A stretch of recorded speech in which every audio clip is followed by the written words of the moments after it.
नमस्कार, आर्या न्यूज देख रहे हैं आप। मैं हूं आपके साथ पल्लवी सिंह। मध्य प्रदेश और छत्तीसगढ़ के बुलेटिन में स्वागत है आपका। रुक करेंगे इस वक्त की बड़ी खबरों की ओर। मुख्यमंत्री शिवराज सिंह चौहान आज नर्मदा जयंती पर आयोजित कई कार्यक्रमों में भाग लेंगे, जिनमें वो राज्य के लोगों को भी कई सौगात देंगे और साथ ही राज्य ग्रामीण आजीविका मिशन में गठित स्वयं सहायता समूह के सदस्यों के खाते में मुख्यमंत्री 300 करोड़ रुपए ट्रांसफर करेंगे।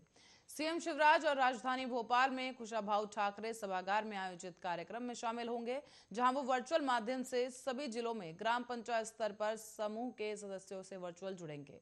सीएम सदस्यों से संवाद भी करेंगे। प्रदेश में अब तक आजीविका मिशन से 40 लाख के अधिक ग्रामीण निर्धन परिवारों को लगभग 3,50,000 स्वयं सहायता समूह से जोड़कर बैंक ऋण का रूप में करीब 2,762 करोड़ की वित्तीय सहायता प्रदान की जाएगी। साथ ही आपको बता दें कि आज भी सीएम राज्य के ग्रामीण आजीविका मिशन में गठित स्वयं सहायता समूह के सदस्यों को 300 करोड़ के बैंक ऋण वितरित करेंगे। पंचायत और ग्रामीण विकास विभाग द्वारा कोरोना काल में ग्रामीण परिवारों की आर्थिक स्थिति सुदृढ़ करने के लिए लॉकडाउन के समय से लगातार वर्चुअल कार्यक्रम आयोजित कर हितग्राहियों को लाभान्वित किया जा रहा है।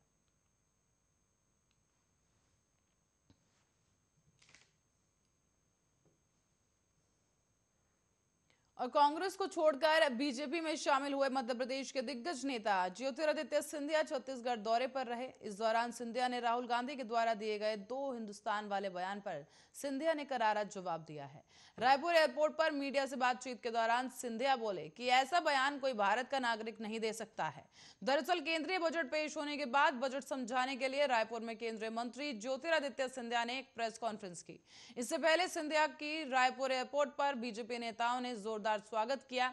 इसी दौरान सिंधिया मीडिया से बातचीत करने लगे और उन्होंने राहुल गांधी के बयान पर कटाक्ष किए हैं। उन्होंने कहा कि 2 देश में बट गया है, ऐसा बयान कोई भारत का नागरिक नहीं दे सकता। मेरा देश भारत है, मेरा देश एक है, मेरा देश एक परिवार है।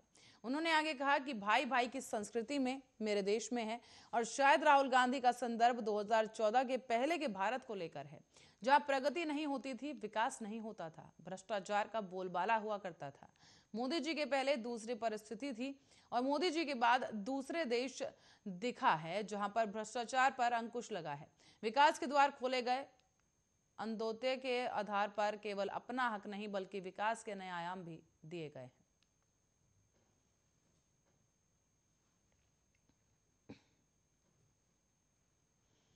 और राजगढ़ में एक भाजपा नेता ने घर के बाहर अतिक्रमण हटाने पहुंचे राजस्व और निगम परिषद के अफसरों पर पेट्रोल छिड़ककर जिंदा जलाने की कोशिश की। मौका पाकर किसी तरह अमले में अपने जान बचाई और इसके साथ ही भाजपा नेता के खिलाफ शिकायत दर्ज की गई है। मामला राजगढ़ जिले के पचौर का है, जहां सोमवार को तहसीलदार राजेश सोरते, नगर परिषद सीएमओ पवन मिश्रा, नगर पालिका और राजस्व कर्मचारियों के साथ शिवालिक रोड निर्माण में अतिक्रमण हटाने के लिए पहुंचे थे। इसी रोड पर भाजपा नेता भगवान सिंह राजपूत ने करीब 100 फीट चौड़ाई और 5 फीट लंबाई में अतिक्रमण कर रखा था और उसने सड़क को घेर कर उसमें पौधे लगा रखे थे। अमला भाजपा नेता के घर के बाहर लगे इन्हीं पौधों और अतिक्रमण को हटाने की कोशिश कर रहा था कि इसी दौरान भगवान सिंह जेसीबी मशीन पर चढ़ गए और कार्रवाई रुकवाने की कोशिश करने लगे। जब राजस्व अमला नहीं माना तो भाजपा नेता अपने घर में गया और अंदर से बोतल में पेट्रोल लेकर आया। तहसीलदार, सीएमओ समेत राजस्व और जो अमला था उस पर पेट्रोल छिड़क दिया गया और पेट्रोल छिड़कने के बाद उसने आसपास मौजूद लोगों से माचिस मांगी। इसी दौरान लोगों ने उसे पकड़ लिया और अमला मौके मिलते ही वहां से अपनी जान बचाकर भाग निकला।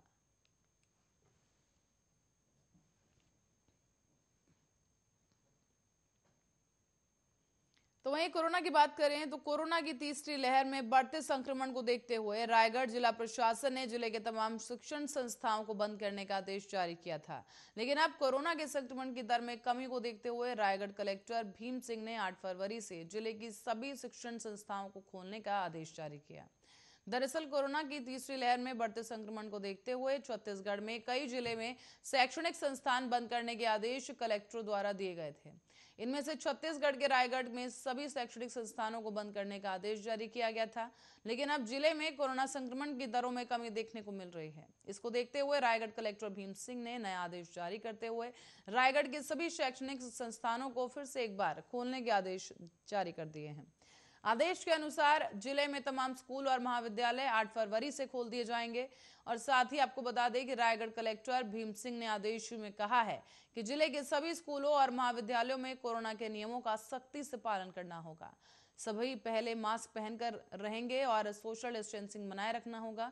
बार बार हाथों को सैनिटाइज करना होगा और इसके साथ साथ तमाम स्कूल और महाविद्यालय के शिक्षकों को इन नियमों का सख्ती के साथ पालन करने के भी निर्देश दिए गए। स्कूल में घुसने से पहले कोरोना की टेस्टिंग करवाना अनिवार्य होगा। अगर कोई भी छात्र को सर्दी, खांसी या बुखार हो तो उसे स्कूल में प्रवेश नहीं दिया जाएगा।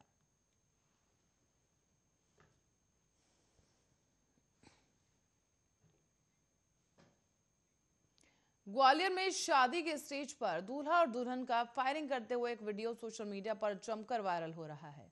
घटना की जानकारी पुलिस को लगने के बाद फिलहाल पुलिस ने दूल्हे की तलाश शुरू कर दी है। वायरल वीडियो में स्टेज पर खड़े होकर दूल्हा दुल्हन को एक शख्स आकर बंदूक देता है, जिससे दूल्हा दुल्हन दोनों मिलकर 2 राउंड हवाई फायरिंग करते हैं और बाद में उसी शख्स को बंदूक थमा देते हैं। जानकारी के अनुसार वीडियो में गोलों के मंदिर क्षेत्र का बताया जा रहा है और वीडियो वायरल होने के बाद घटना की जानकारी पुलिस को लगी, जिसके बाद additional SP crime Rajesh Dandotiya पहुंचे और उनका कहना है कि दूल्हे की तलाश जारी है।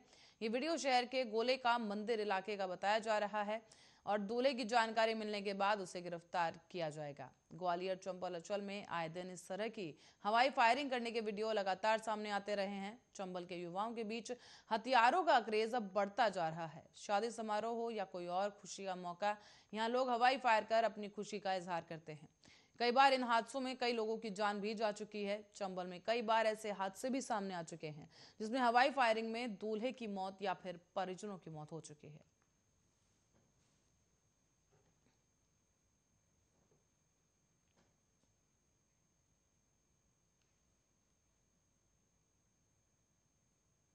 रुक करेंगे अगली खबर की ओर। बलौदा बाजार जिले में एक बलाईगढ़ विधानसभा क्षेत्र में फर्जी तरीके से पंजीयन करवाकर धान बिक्री करने पर रोक लगाने के लिए ग्रामीणों ने विरोध प्रदर्शन किया। दरअसल भूमि में गलत तरीके से धान पंजीयन कराकर धान बिक्री करने के विरोध में धान बिक्री पर रोक लगाने के लिए अपील की गई थी, जिस पर माननीय अनुविभागीय अधिकारी द्वारा विचार करते हुए उक्त भूमि पर धान की बिक्री पर आगामी आदेश तक रोक लगा दी गई। इसका मामला वर्तमान में कोर्ट में विचाराधीन है और साथ ही इस पर कार्रवाई का आश्वासन दिया जा रहा है।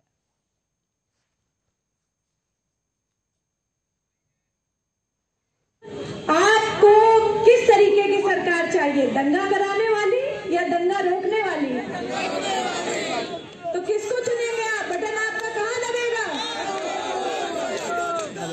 मैं आपसे बार बार कह रही हूँ कि लोगों के बातों में आप ना आइएगा, क्योंकि भड़काऊ लोग, भड़काऊ भाषण देने वाले लोग आपको बहुत मिलेंगे।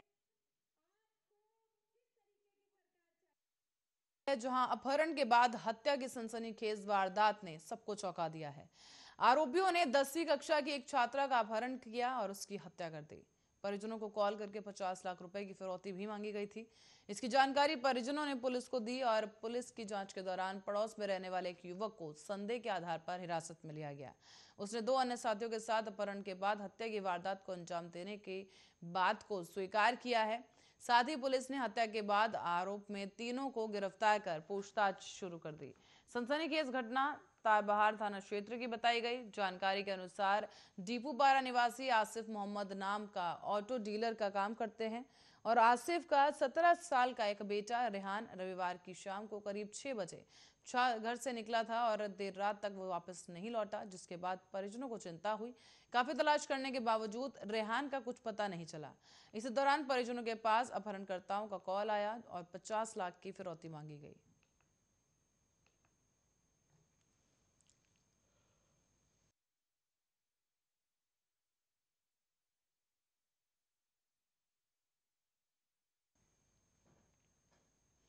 मध्य प्रदेश में टेस्टिंग के साथ ही कोरोना संक्रमण की रफ्तार भी अब घट रही है। सोमवार को 65,848 टेस्ट किए गए, इसमें से 3,083 लोग संक्रमित मिले हैं। तो वहीं कोरोना के चलते 4 लोगों की जान चली गई। प्रदेश में अस्पताल में संक्रमित और संदिग्ध मामले अभी भी हैं और आपको बताते चलेंगे करीब 785 मामले ऐसे हैं जो संदिग्ध अवस्था में भर्ती हैं। इसमें से 185 ऑक्सीजन पर हैं। प्रदेश में कोरोना संक्रमण घटने के बावजूद सभी 51 जिलों में संक्रमित मिल रहे हैं। चिंता की बात यह है कि मौतों की संख्या नहीं रुक रही। सोमवार को इंदौर में 3, भोपाल में 1 मौत की रिपोर्ट सामने आई है और अब तक कोरोना से 10,12,781 लोग संक्रमित हो चुके हैं। इनमें से 9,64,970 मरीज ठीक हुए। कोरोना से अब तक 10,668 मरीजों की जान जा चुकी है। तो वहीं एक दिन में 6,527 मरीज ठीक भी हुए। इस दौरान स्वास्थ्य विभाग की रिपोर्ट के अनुसार प्रदेश में अभी तक 785 संदिग्ध और इस वक्त संक्रमित मरीज अस्पतालों में भर्ती हैं। भोपाल में भी 283 में से करीब 82 और इंदौर में 167 में से 72 मरीज ऑक्सीजन पर हैं।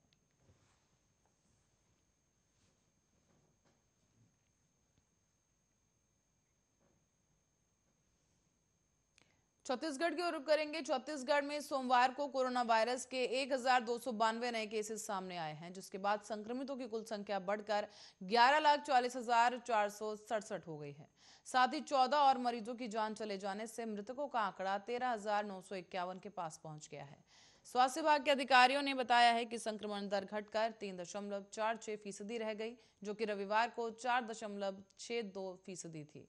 अधिकारियों ने बताया है कि सोमवार को राज्य में कुल टेस्ट किए गए, जिनकी संख्या 37,372 थी, जिसमें संक्रमण के 1,292 नए मामले सामने आए हैं। इनमें रायपुर से 157, दुर्ग से 132, राजनांदगांव से करीब 73, बालोद से 38, बेमेतरा से 33, कबीरधाम से 69, धमतरी से 73, बलौदा बाजार से 24, महासमुंद से 23, गरियाबाद से 17, बिलासपुर से 63, रायगढ़ से 39, कोरबा से 39, जांजगीर चांपा से 16, मुंगेली से 83, गोरेला पेड्रो से मरवाही से 16, सरगुजा से 25, कोरिया से 27, सूरजपुर से 92, बलरामपुर से 43, जशपुर से 8, बस्तर से 30, कोड़ागांव से 16, दंतेवाड़ा से 13, सुकमा से 4, कांकेर से 46, नारायणपुर से 76 और बीजापुर से 17 नए कोरोना मामले सामने आए हैं।